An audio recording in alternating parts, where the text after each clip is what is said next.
HighBridge, a division of recorded books, presents The Maker of Swans by Paraic O'Donnell. Read by Mike Grady and Imogen Wilde. Part 1.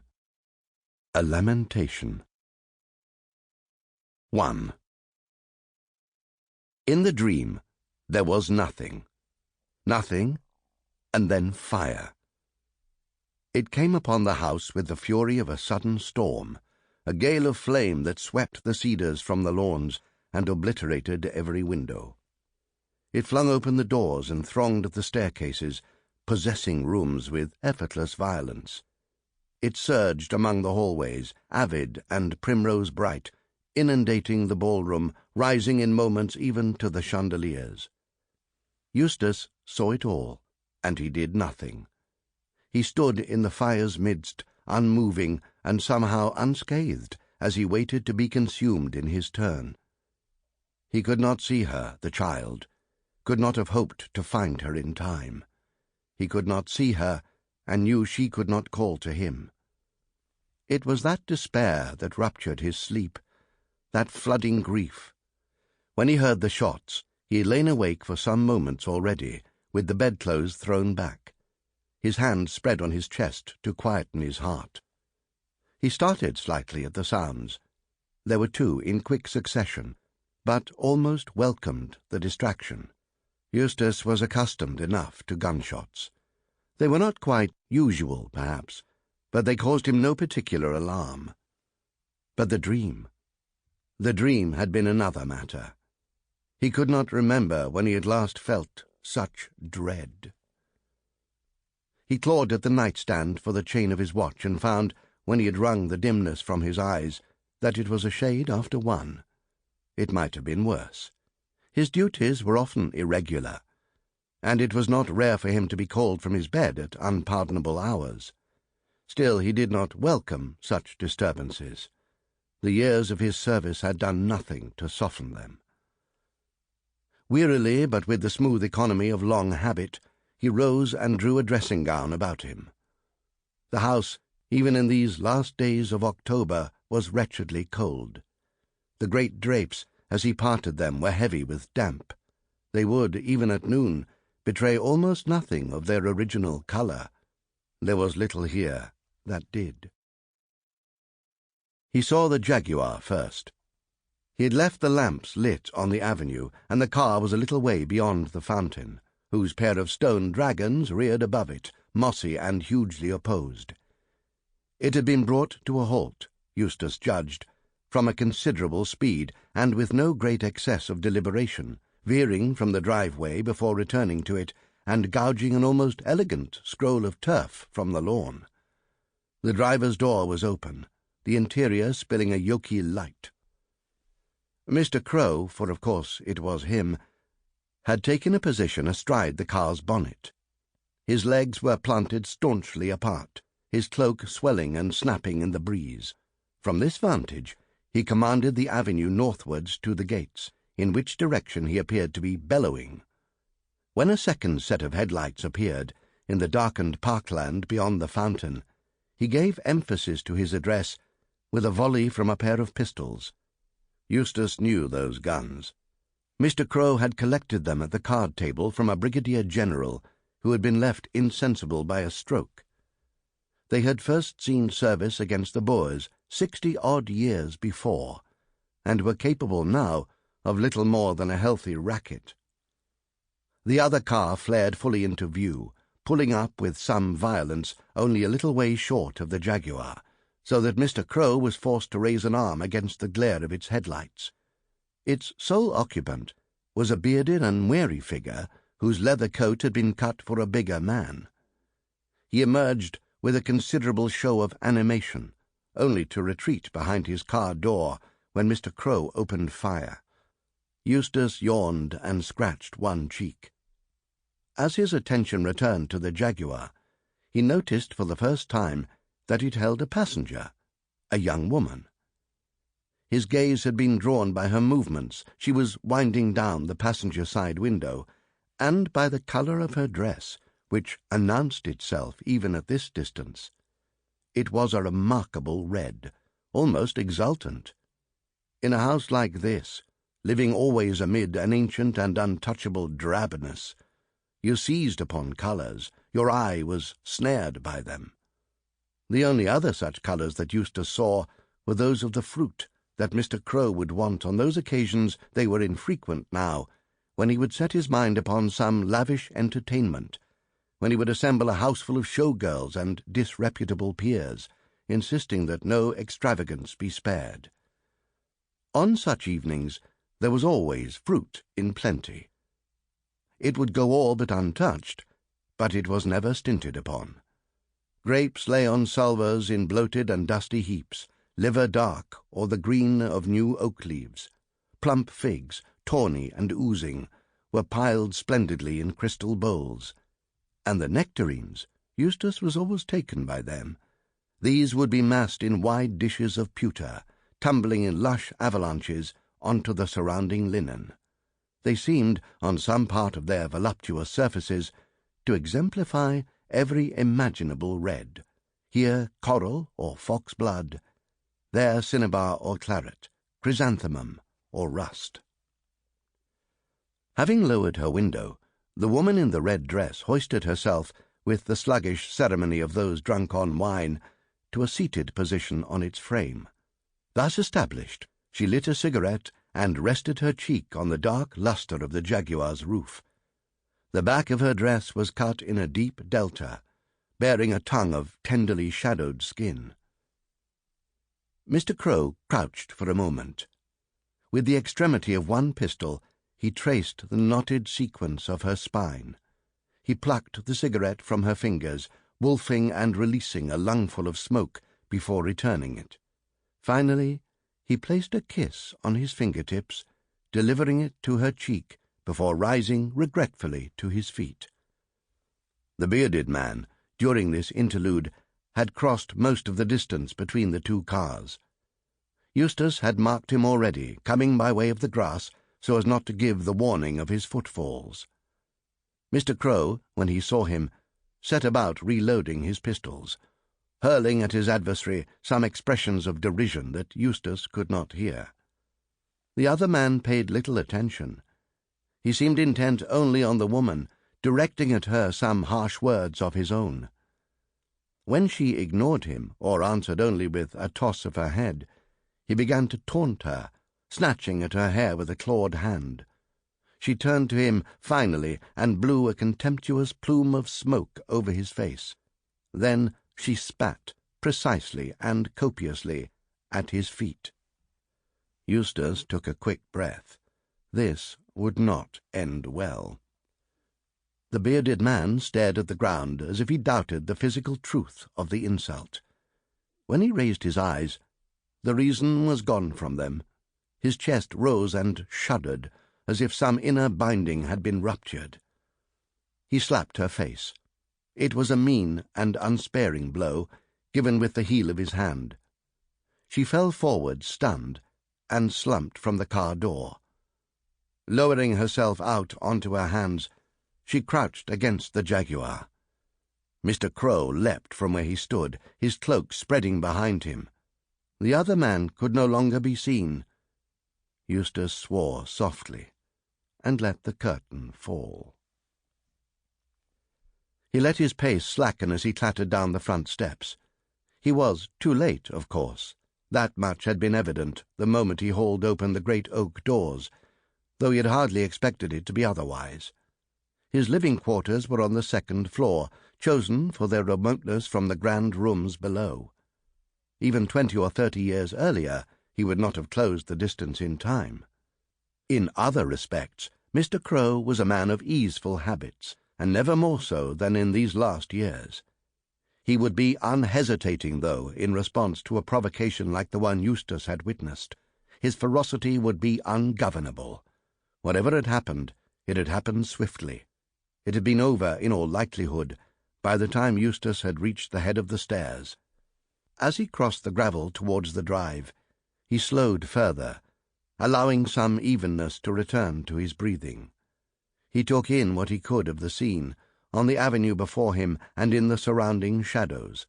The contours of what had taken place were already plain, but there were things he must discover quickly, particulars without which he could make no reckoning of its consequences. He could not yet tell what this might bring to their door. The cars, the Jaguar and its meek counterpart by the fountain, sat idling, their doors splayed. The woman in the red dress crouched below the window, her head lowered to her knees. Mr. Crowe had dropped to his haunches. He held her to himself with one arm, his head canted sorrowfully towards hers. He was singing to her, Eustace realized, as he drew nearer, his tone tender and indistinct. He could not be sure of the aria. The bearded man lay where he had fallen. Mr. Crowe's cloak had been cast over him with no particular ceremony. One foot protruded, and a trouser leg was hoisted above a white haft of shin. Mr. Crowe had heard him approaching. When Eustace was 20 paces away, he raised his right arm in a gesture that was half an acknowledgment, half a warning. In that hand he held one of the pistols still, but loosely. The trigger guard rested on 2 upturned fingers. The gun was not part of the gesture. Eustace took its meaning from elsewhere, from the stark tension of the upraised arm, the way it was held opposite to the woman. He was encircling her, it said, in his protection, sequestering what had occurred here. Mr. Crowe was turning him away. Eustace knew all the forms of deference. He observed them, for the most part, with an almost unseen grace.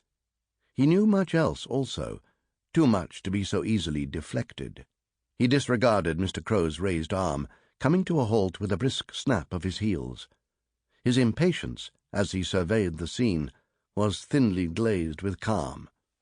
"The cars must be attended to first," he said. "The lights, at least. May I take it that the field day has concluded?" Mr. Crowe gestured again with that right hand, a brief, dismissive flicker. "Who called you out, Eustace? I did not. I am in conversation." "You are in the middle of the avenue, sir, as is the lady, who must forgive my disadvantage in having no means to address her. Shots have been fired, quite a number. The cars, the lights.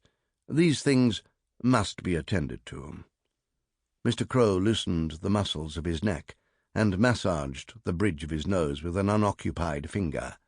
"This is Arabella, Eustace, who performs at l'Etoile, though her gifts are squandered in that place." The woman did not look up. She hunched her shoulders slightly, as if suppressing a shiver. "I am delighted to make Miss Arabella's acquaintance. I would be glad to see that she is made comfortable in the drawing-room." When Mr. Crowe responded by resuming his singing, Eustace persisted. "The fire has been banked down," he said, "but it will draw out the worst of the chill. The lady has suffered a shock." Mr. Crowe broke off. For a moment he looked away in silence, his jaw stiff.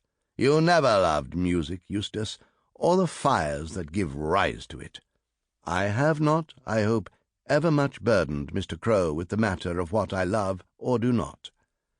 Since this elicited no answer, Eustace paused to summon what delicacy he could. "The young man, sir. Perhaps there is something that may be done for him."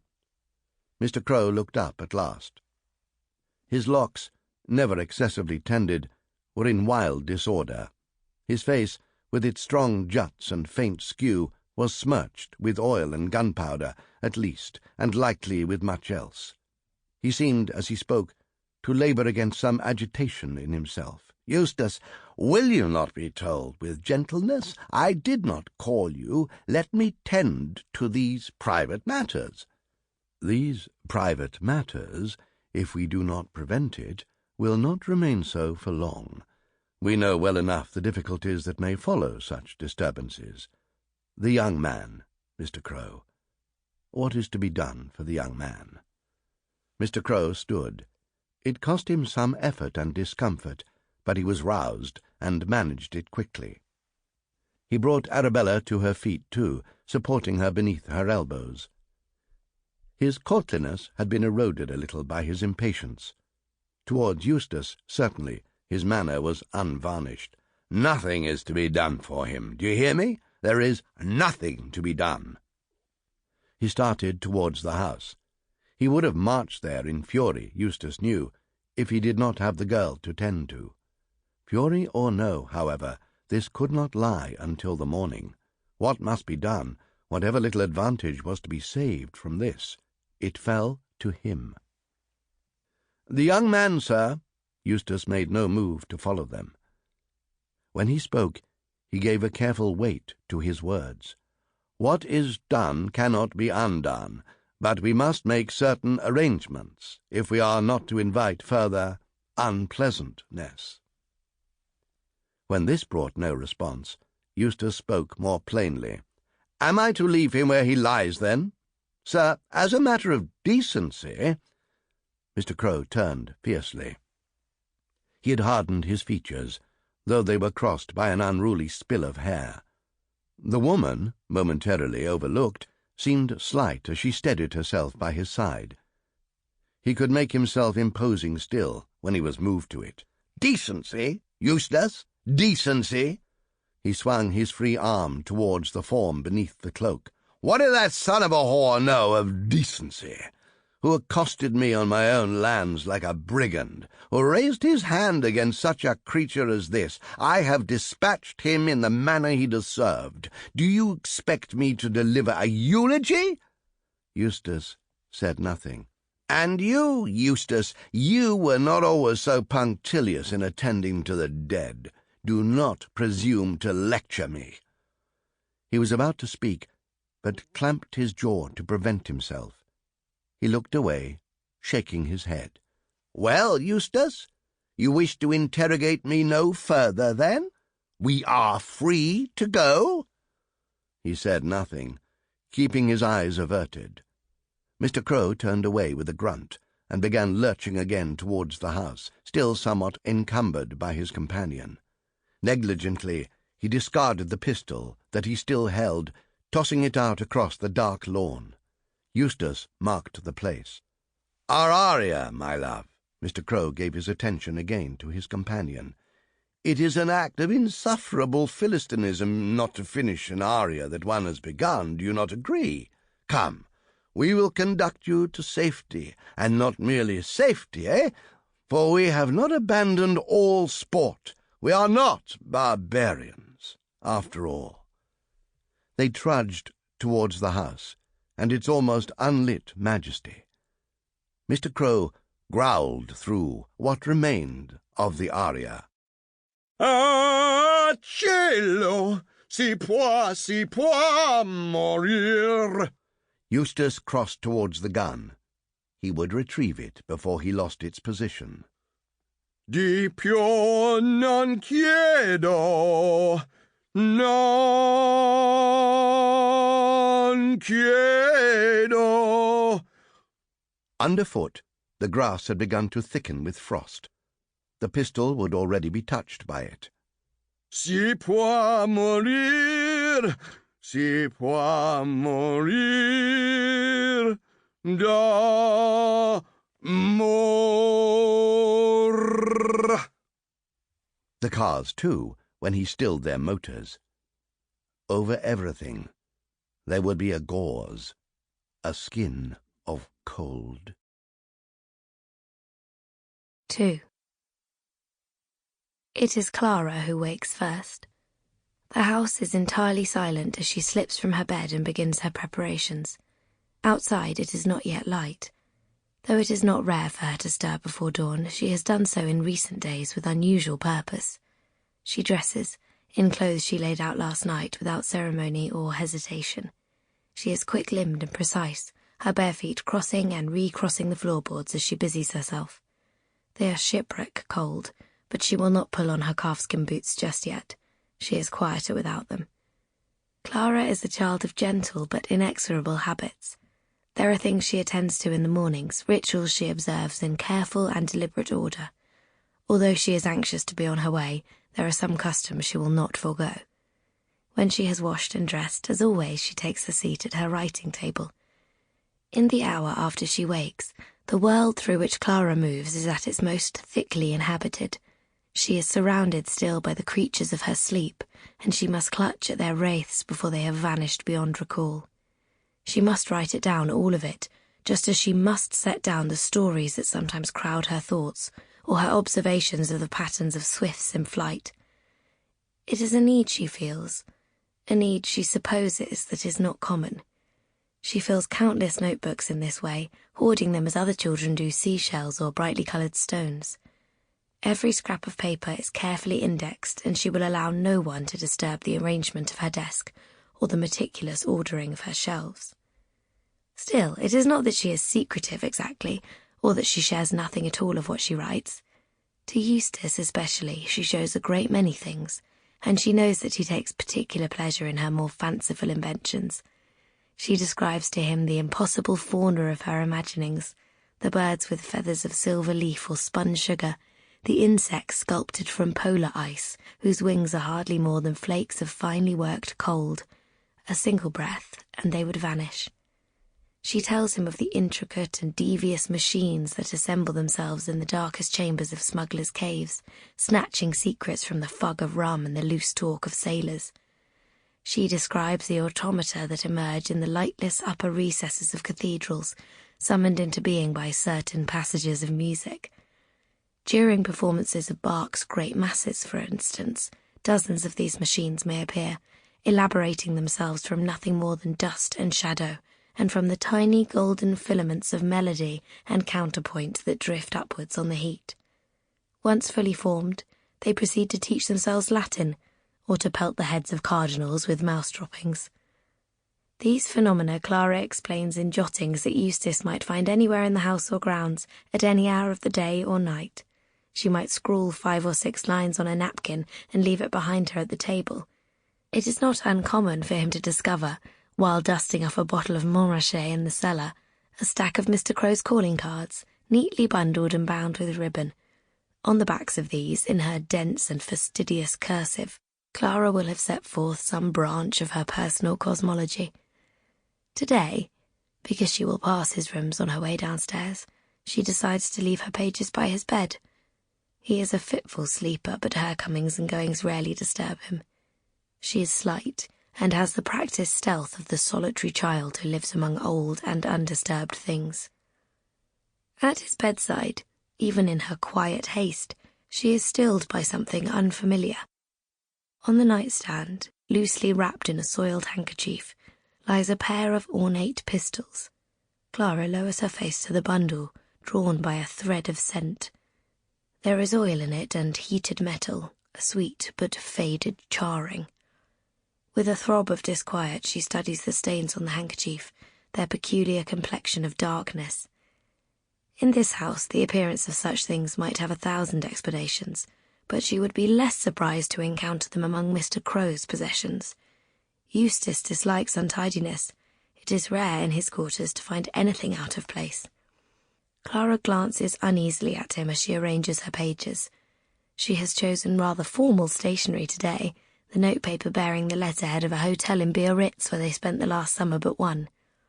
The nights there, she remembers, were clouded with hydrangea blossom and with some scandal that Mr. Crowe had either instigated or put right. She thinks of it distractedly as she looks over the title page. Natural History of the Nebula Snail, Volume 11, Number 4.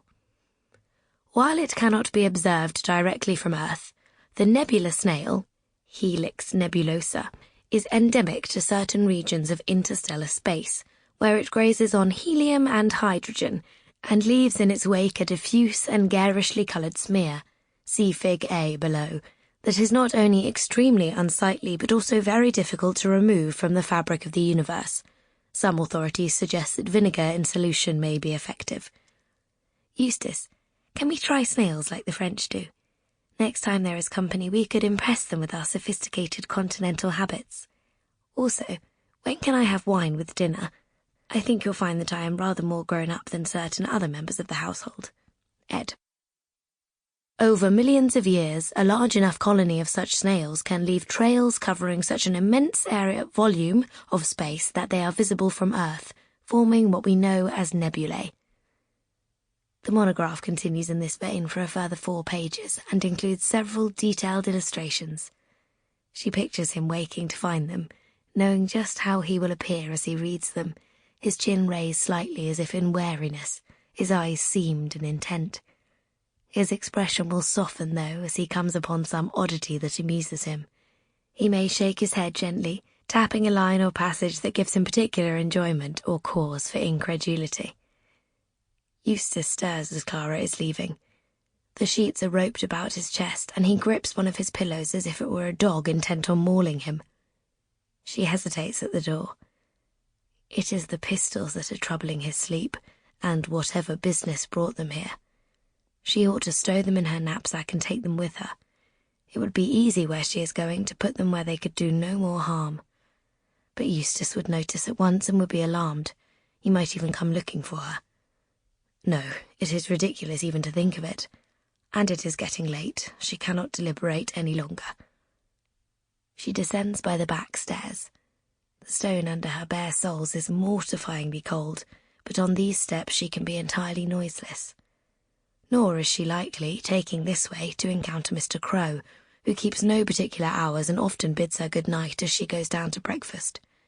He would not question her business abroad, of course. He would be far more likely to lead her in a foxtrot across the vestibule, or to introduce her to a film actress.